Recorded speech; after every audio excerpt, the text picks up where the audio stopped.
from the historic desk. That time, a pompous asshat got what was coming to him for once. How the American West was almost won by a coalition of pissed-off warriors, a shocking amount of tactical competence, and a whole lot of US Army incompetence. Let's get one thing straight. George Armstrong Custer was a dickhead. He was a flamboyant, glory-hunting numbnuts with fabulous hair who got a whole lot of men killed because his ambition had its own weather system. His last stand at the Little Bighorn in 1876 wasn't a heroic sacrifice. It was the 19th century equivalent of texting while driving off a cliff.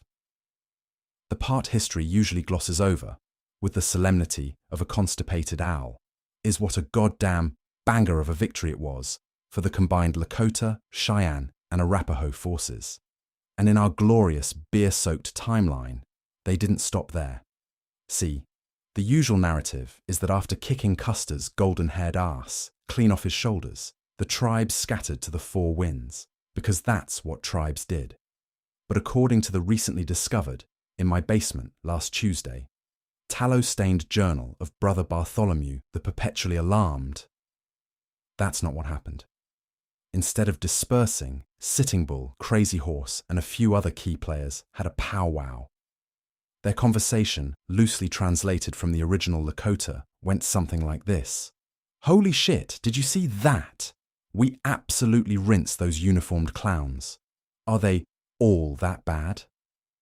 After a brief and, sources say, totally badass period of celebration, feasting, and some truly legendary intertribal hookups, they decided to find out.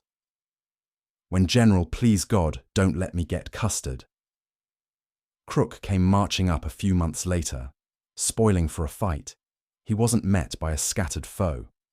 He was met by a unified, confident, and extremely well-armed fighting force that had been drilling with captured Springfield carbines. They played the US Army like a fiddle made of manifest destiny and bullshit.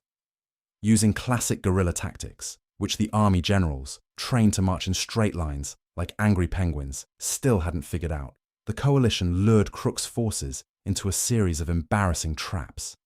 Morale in the US ranks plummeted, while recruitment for the newly dubbed Great Fucking Alliance, a working title, skyrocketed as news of their victories spread.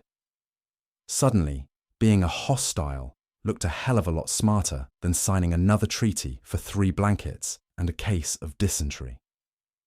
The White House naturally shit its collective britches.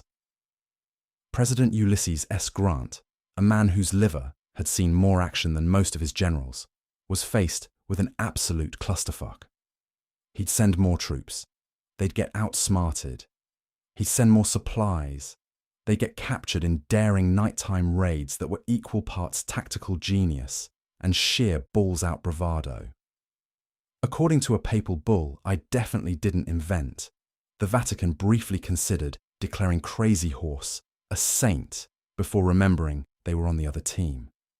The alliance, flush with victory and captured whiskey, started acting less like a temporary military coalition and more like a country that had always been there. They sent a delegation, not to Washington, but to Mexico City, just to piss everyone off, to discuss trade, borders, and mutual don't-be-a-dick policies. The United States was forced to the negotiating table, not with defeated peoples, but with a sovereign power holding a frankly alarming number of their guns and a smug fucking look on its face. Filed by Samurai Saki for Hey Historic.